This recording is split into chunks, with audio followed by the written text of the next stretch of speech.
The EP Podcast.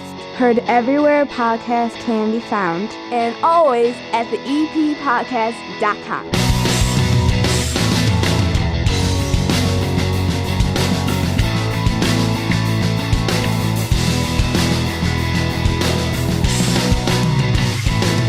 And welcome into the EP Podcast. My name is Chris. That's Hannah.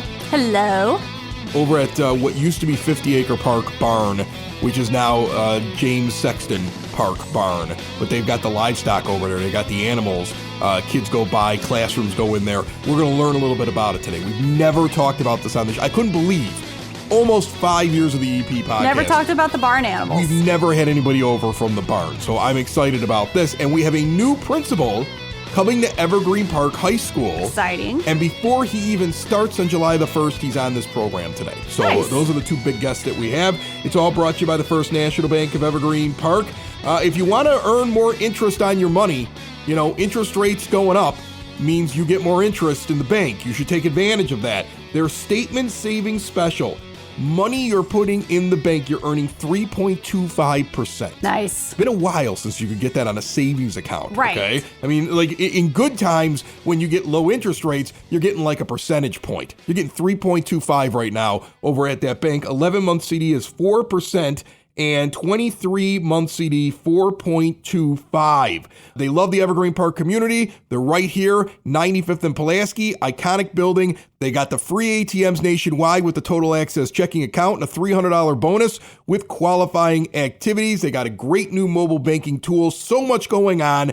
Get in to the First National Bank of Evergreen Park at 95th and Pulaski or check them out at bankevergreenpark.com. Sitting down here at the 9-foot homemade oak bar, I have Mary Kay Nielsen. She is in charge at the barn. Barn manager. Barn manager at the what used to be 50 Acre Barn, which is now Sexton Park Barn, or what's the exact? It's James J. Sexton. It's the agricultural barn. Okay. You're in charge of all the animals. I am.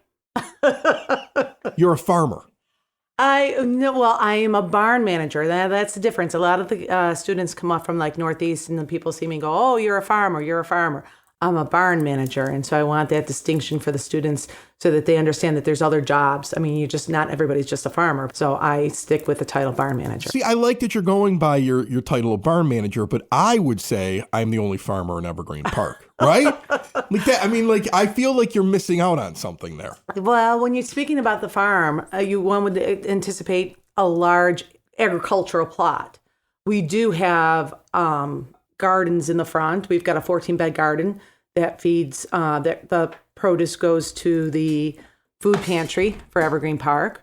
But as far as when I think of farm, I'm thinking of acreages, of corn and soybeans or something like that. There's the small garden in the front, and then there's a teeny tiny little garden that I planted last year with we call it the urban green garden.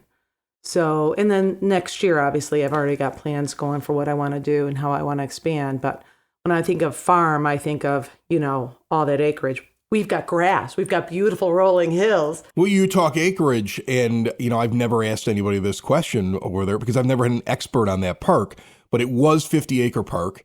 It's now Sexton Park. James J. Sexton. James J. Sexton Park. You see, I can tell you work there. You're like, you got to get the whole name in, Chris. You got to throw the J in and everything, right? Like he wouldn't care. I met him several times before. That man would not care what I called that park. Right. But he wouldn't care. But is that park actually 50 acres? Yes, it is. That's really how big 50 acres is. It's beautiful. It's absolutely heaven. I can't say enough about that.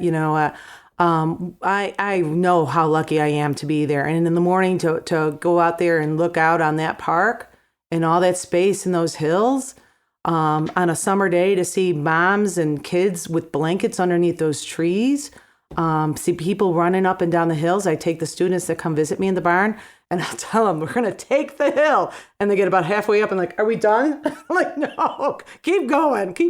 So it's this beautiful space. On one of your podcasts, you talked about a hidden gem, and I'm like, oh, no, you don't understand. This is the hidden gem in Evergreen. Yeah, you reached out to me. You must have been like, wait a minute, Chris, you're wrong. I want my hidden gem. I want you all to appreciate this beautiful gem that we have in Evergreen. That's awesome. So you're managing the barn, so you're taking care of the animals. I do. Do you have any other staff that helps you? Is it just you? No, we do. There is myself. I am full time, and then I have 2 part-time people. Both of them, interestingly, are from the ag school. Okay. So they're 2 part-time assistants, and then I have 2 students from Evergreen Park High School who started volunteering, and they also work at the barn. They're paid staff. I don't see them because it's sports time, so I don't see them as much as I did during the summer and all that. But they're great girls. Abby and Olivia are the high school, and Jake and Bianca are my part-time people. And then we have volunteers. I've got Don and Alec, Judy and Jennifer. So it's a pretty full house over there. It's lovely. There's great people. The animals that you're taking care of, are they basically kept in the barn? Do you let them roam free when there's nobody in the park?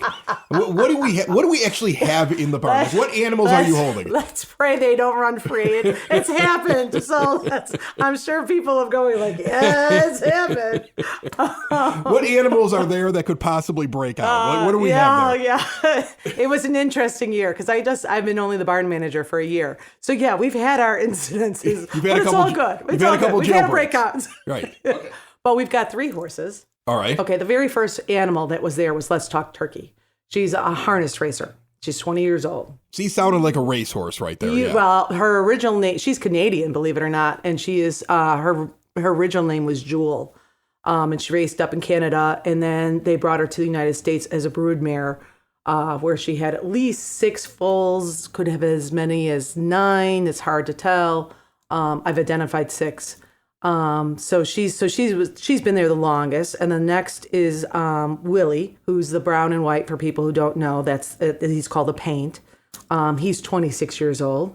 He was our farrier's horse. He used to perform in shows, rodeo shows. So they would ride him and carry 2 pistols on them, and they'd shoot a thing. It was a time thing. But he's fantastic. He can bow and everything. He's great. That's awesome. And then, he's the perfect look for a horse that's going to do that because he's an old paint. That's what Westerns have. Whenever you saw a Western and the Indians, you saw always a chief on the paint. Yes. Right. That was the style of horse you'd see in old time Westerns. Yeah. So exactly. three horses in total. So, and the next one is Minnie, which is a mini horse, Ariel. Okay. What else we got? We got chickens. We got 18 chickens. Because you brought me eggs. Which I'm going to tell you something, folks. I get people that bring me stuff all the time. They never have to. They don't need to bring things over. I'm happy to have them over here on the show. But every once in a while, somebody will be like, I'm going to show him something that I do. You brought me eggs. I built beautiful eggs. You didn't open them up. You should have seen them. Okay, hold on. Let me reach over here. And white. There's usually dark brown ones. But no, so we started when I got there, we had 7 chickens. We lost a couple. And then I brought my chickens. This is insane. These are farm chickens for sure because I have multicolored eggs sitting here. And you told me that I don't put these in the refrigerator because they're fresh from the chicken. They're fresh from the chicken, so they have what's called a natural bloom. If eggs are expensive now in the store, these are the most expensive eggs possible. This may be the most valuable gift anybody's given me at this time and age. Right now, eggs are ridiculous, and you brought me eggs that I don't even have to refrigerate because they're fresh. You may need to bring up, now that you've revealed that there's eggs over there, you might need to get security over at the barn. We might have to have security come to the door. We are the only country that washes our eggs and refrigerates them. That's true. You go to Italy and nobody refrigerates their eggs. No. You pick them right off the store shelf. Right. You could go. In fact, most products are sitting there on the store shelf, never refrigerated. The way that they do their meat, everything is fresher. I felt healthier. I spent a month in Italy, almost a month one time, about 15 years ago. And it was a great trip, but it was planned out. We rented a villa. It was something that we were all doing as a family. And we lived in this small town in Italy. And living there, just everything from how they cure their meats, they're just hanging them. And you hang them for a certain amount of time with certain things on them. There's no preservatives. You feel better eating their food. And so this right here will be appreciated in the Lanuti house. Yeah. And that's one of the goals that I have for the barn. When students come in or people come in and we talk about, sustainability, I want people to be more in contact with their food. So when we come in and people come in and they go oh, you got chickens. And they're like, oh, well, those are roosters. I'm like, well, those are chickens too. And, and people, They go, wait, no, that's a rooster. I'm like, well, that's a boy chicken and this is a hen. Well, my only rooster that I know of is the rooster from the Looney Tunes cartoons, and he was just really loud and didn't look like he laid eggs. Leghorn, Right, yes. Foghorn Leghorn. That's it. He's an Italian Leghorn. I've got 2 hens. And that's the other thing. People don't understand what a hen is because they see Foghorn Leghorn with a big comb. Yeah. And so they assume that anything with a big comb is now a rooster. And you're like, nope, that's a hen. This barn is an incredible resource for Evergreen Park residents in the surrounding area. Another great resource for you out there, law offices of Parente and Norham. If you've been injured at work, you need a team that will do what it takes to fight for your rights. Insurance companies only care about one thing, the bottom line. At the law offices of Parente and Norham, their team has the experience, dedication, and proven results it takes to get you the care and compensation you deserve. They've recovered over $425 million for their injured clients and their loved ones, and that number keeps going up. For a free case evaluation, call or text them today, 312-641-5926, or visit pninjurylaw.com. And we're talking with Mary Kay Nielsen, learning about the animals and what they have over at the barn.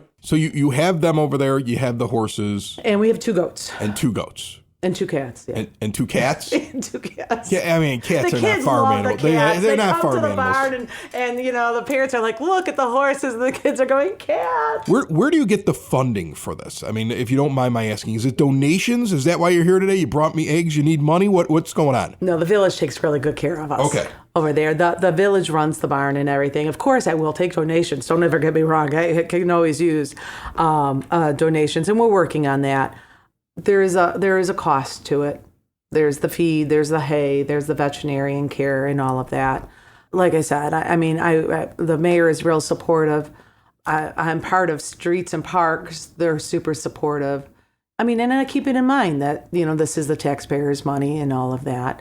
The one thing that we changed from prior, because you asked about do the animals go out, and one of the things when I started a year ago was the animals weren't out as much. So they would go in, they would clean from 7 to 11, and then the animals would be out for a little bit, and about 2:30, 3:30, everybody would be in. I'm there from 7 to 5.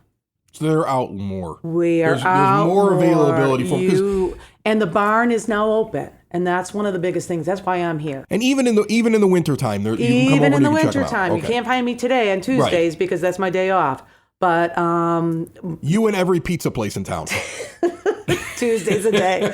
But that's what I want. I want people coming in. I've got the grandmas and the grandchildren coming in, the grandpas and the I've got the moms, stay-at-home moms are coming in. But still, the word has not gotten out there that the barn is open. Well, I'll tell you that just personal experience. So I have the EP podcast, and I also do Southside Pod. So Southside Pod covers a bunch of the other suburbs around the EP podcast, mainly because after the EP podcast took off, all these suburbs started reaching out to me saying, will you do a podcast for my suburb? And I was like, I can't be everywhere at once. And I don't live there. And the EP podcast works for me because I live here. So I'm really interested in Evergreen Park. But we decided, okay, Southside Pod could be something else. And so I've learned a lot about other suburbs. Payless has something similar, but they really push it, And so like here I have your barn in my backyard. Yeah. And I probably know more, just as somebody who lives in Evergreen Park, about the one that Payless has, even though this sounds like far more space, far less crowds, and maybe a more intimate experience with the animals. Most definitely. And that's what I think we pride ourselves on. So when you're coming into the barn, if you're not getting me, you're getting one of my assistants or the volunteers, and we're going to walk you around. We're going to talk to you. Meanwhile, I'm gonna get fresh eggs. Yes, let's just focus on that. I'm hiding these from the family. You know that? Like I'm not even bringing them upstairs because I don't have to put them in the refrigerator. I'm keeping them behind the bar. You don't. These are gonna be bar eggs. That's what these are gonna be. That works. Before I let you go, Mary Kay, give me one thing about the barn, if you didn't mention it already, that you want people to know. Like, what's your message to them? Is there something you want to get out there to them? Because I don't think everybody in Evergreen Park understands what they have here. Yeah, no, I would say definitely come out and see us. I do have 9 classes in the morning. Special education students come out to me from about 8 o'clock to 11 o'clock. But from 11 o'clock on till, depending on the weather, 4 or 5 o'clock, that barn is open and people are waiting for you. And, it could be just a quick trip through, or if you're going to go sledding, before or after, come and see what we have. And hopefully this summer, spring and summer, we're going to start offering some classes, and we've got some partnerships going on. So look for things to change, but come and visit us. We are sitting in your backyard. That's awesome. Mary Kay Nielsen, first time here on the EP podcast. I want to have you back again, not just because you brought me eggs. When eggs are currently worth like $40 a dozen. Thank you for the eggs. Thank you for the info on the barn. And now I feel guilty because I haven't been there enough. So you'll see me soon. Good. I look forward to it. You're from rural Louisiana, right? Very rural Louisiana. Did you have chickens? Yeah, we had chickens. We had lots of chickens. Yeah, I couldn't believe that she gave me a dozen eggs, fresh from the chickens at the barn, that I don't have to refrigerate because they're fresh. They haven't been processed. They haven't been washed or anything like that. And I can leave them out for a month without even refrigerating them. And then I can refrigerate them for 2 more. There's no way they're lasting that long because eggs are gold right now in the United States of America. They're currency now. Right. I hope she doesn't get in trouble for giving away $400,000 in eggs. like that's what it feels like to me. I hope she doesn't get into trouble for that. But it was a really, really nice gesture. So what animals do you have on your farm? Oh God, we had mainly cows. So we had like 40 cows. Beef cows, milk cows? We just raised them for livestock shows. They were show cows. Show cows? Show do you cows. make money off of show cows? Yeah. Okay, because if you're feeding an animal, it should be turning a profit for you, I feel like. I mean, that's what my problem with cats is. Cats don't turn a profit. And a dog does? Yeah, dogs turn profits. They're just like a psychiatrist. Like, nobody has to go to counseling in my house because the dog takes care of them. Oh, right? Come on. That's the whole idea. It cuts down on therapy. Dogs at least earn their keep somehow. When the rats are running around, like we had the rat problem last summer in Evergreen Park. I know not everybody had it, but like that was like the dirty little secret in the EP that there was like they were coming out of construction areas with all the stuff that was going on in the Southwest Quadrant. Oh, yeah. And you were seeing them. Like I saw one run through my backyard one night. Dog went after it. Okay. Yeah. Didn't see it again because I think the dog ate it. Mm-hmm. So I mean, like that dogs earn their keep. That's all I'm saying. Oh, okay? so do cats. Come on. Not the same. And show cows, I hope, at least make you break even. Well, I mean, we had all the land. They eat grass. They were all grass fed, so we didn't have to feed them. Right. So there was that. But you didn't eat them. No, we didn't eat them. No. Can't eat them? No. You can eat them, but we didn't. You just put them in cow beauty pageants. Yeah. Man, every time I think the South can't get more yeah. backward, that's some backward stuff. It's a cow beauty pageant. You polish their little hooves and fluff up their little tail. Did you ever polish a hoof and fluff a tail? Yes, I did. That's amazing. Yes, I did. Building relationships, supporting the community, and service. These are the things that Country Financial stands for. They're more than just an office you may pass by as you drive through Evergreen Park. They're neighbors who lend a helping hand and support the fabric of your community, including charitable organizations, sports, financial education, and civic organizations.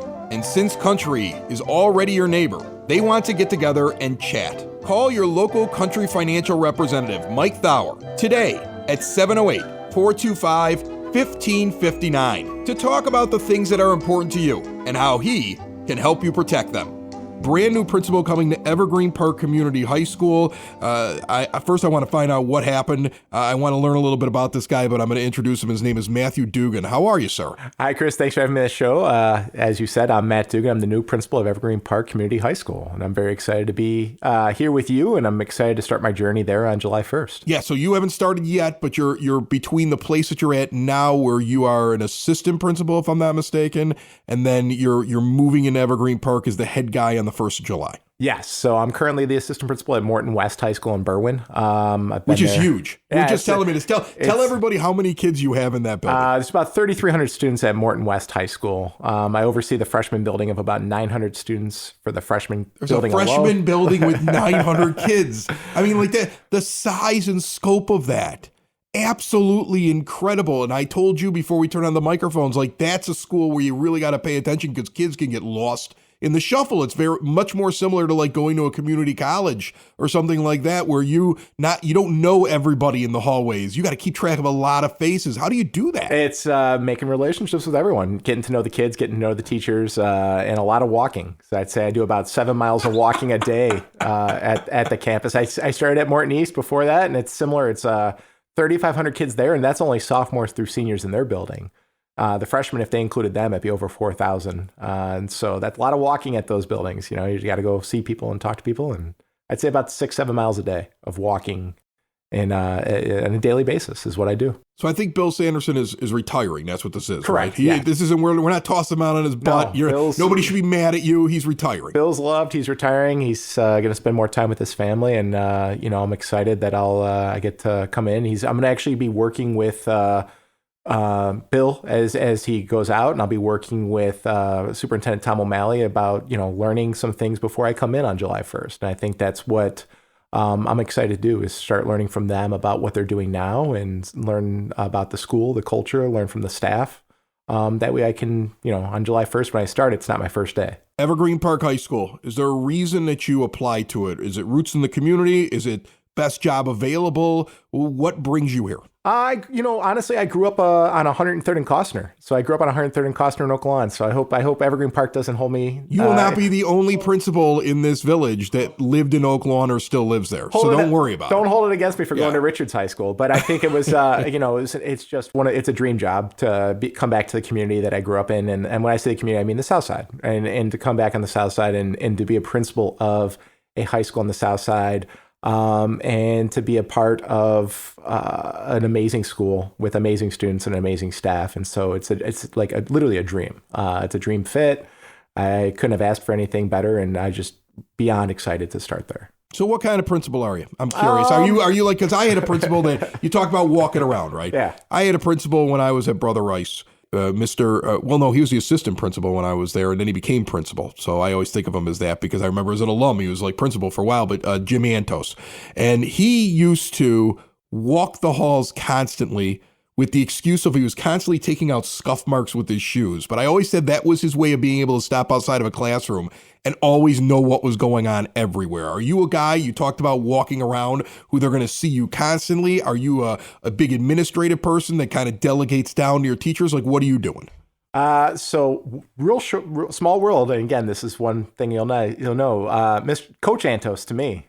Coached my baseball team. Oh, so you've heard all the Vietnam stories and everything. Oh, yeah. One of the nicest human beings alive. Isn't he? His son, I got to give his son a shout out, who is an amazing band director at Eisenhower High School, Justin Antos. Dr. Justin Antos is an amazing band director. But yes, in the same light of Principal Antos at Brother Rice, I think every student and teacher will be excited to see that I love being everywhere. I love going into the classrooms to see what's going on. I go to see fun science experiments. I pop into a history classroom, see what's going on, talk to the students. You'll see me at practices for athletics. I'll try to convince the theater department to put me into the play. I'll demand peanut M&Ms and stuff like that. They're all green in my own That's changing awesome. room because I'm high maintenance. But Amy Kaysen's gonna love you over there. All joking aside, like I think it's those things that I just love, is getting involved and seeing, making sure the students know that we're going to support them, knowing the staff knows that I'm going to support them. We're going to work with them. I'm going to have fun and make sure they know that this is it's not only a great place to work, but I just truly will enjoy every moment of being there with and being the principal of the school. So one of the things that we've heard over the years, and look, this podcast was around before the Troubles, as I call them, during the Troubles, and after the Troubles, as we winded out of them. And we talked to principals and educators all throughout it. One of the common themes that I got, and I have 2 teenagers that are in high school right now, is that kids a little bit behind, a lot of social things that they're working on, and this is going to have to be a focus. You're at a different school right now. You're coming over to Evergreen Park.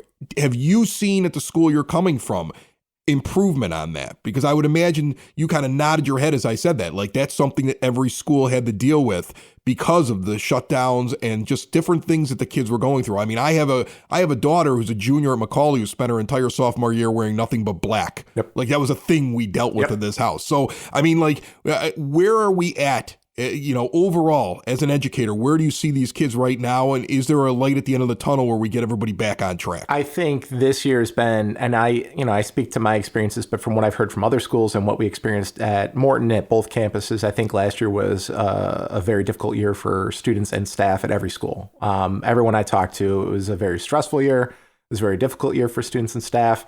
A lot of fatigue, a lot of frustration. And so that was the first year back from remote learning for a lot of public schools. We were remote that first year. And so that adjustment was difficult. I think it was difficult for everyone. Students didn't know how to interact.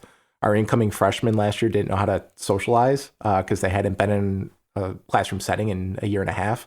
And so that was difficult. And then you talk about like the mental struggles for students and staff. That was a real thing. I mean, that's something that our staff, I will credit them. They did an amazing job identifying students that they felt were struggling. And so that's something that this year we've seen students be more open to talking and asking for help, and then staff making sure they're reaching out to the right people. And then students also at the same time, a better socialization amongst them in general. And what I mean by that is their ability to interact, talk to teachers, even simple things such as raising their hands in classrooms, having discussions, which was almost non-existent last year because they were so used to online learning. You got incredible sports teams that I think are getting better and better. Like Evergreen Park's kind of a baseball mecca. There's a lot of baseball players that have come out of here. I know Jim Sexton's doing very well with building his program with your basketball team. Jerry Verdi's on this show every week during the regular season talking about that program, and I've watched it grow over the last couple of years and get better and better. Have you heard a little bit about the athletics, and that you got incredible facilities too? So you're coming into a school that's got some interesting athletic programs that are on the come up. I was blown away when I saw the facilities. So, I haven't been in Evergreen Park High School since I was in high school. And so to see the changes in that time, I'm walking and I see the baseball field. And it's gorgeous. The clubhouse, you see the locker rooms, you see the basketball court, the football stadium. And you see these facilities and you're like, I'm blown away. And then you see the weight room and it's college. It's nicer. I went to St. Xavier. It's nicer than St. Xavier's weight room when I was there. And I'm thinking to myself, this is unbelievable. Like this is top of the line. I think it just shows, again, the commitment from the district to the student athletes in the building and showcasing like, hey, this is something that we're really proud of. We want you to have amazing things. The programs there are top of the line as far as like the coaches and the sports. And so obviously, again, talking to what I talked about earlier, like showcasing the amazing things going on. I think the dance team got 6th in state. I think that's breaking news, I'm sure. I saw that this week. I saw that. They're going to host the esports state championship at Evergreen Park High School as well, which is obviously pretty cool. And so you have these other activities and other sports as well, besides the baseball, football, and basketball. But it's nice to always have those. I mean, you grew up on the South Side. Those are the sports that a lot of kids play here on the South Side. You need a hockey team now. That's the one thing you're missing. You got no hockey team. Hey, we can make that. Maybe that's something I can make happen. But we'll be good at that too, right? We're good at everything else. We'll be good at that as well. Matt Dugan's going to be the brand new principal over at Evergreen Park Community High School. He's got one of the things I always think about when I think about that high school is the incredible library that they have in there. Like, beautiful. I never had anything like that ever. It's gorgeous. It's amazing what those kids can go do. Like, I just be hanging out there doing my homework. Like, why go home and have to deal with the rest of my family when I'm 16 years old? Like, I would have just lived there. They got a coffee shop in there now, too. That's insane. That's insane. That's nuts. All right. Well, I appreciate you jumping in, Matt. You're welcome back anytime. You ever have anything you want to push with the high school, you let me know. We'll get it out there. Well, I'm going to take you up on that. So thank you. I'll be back.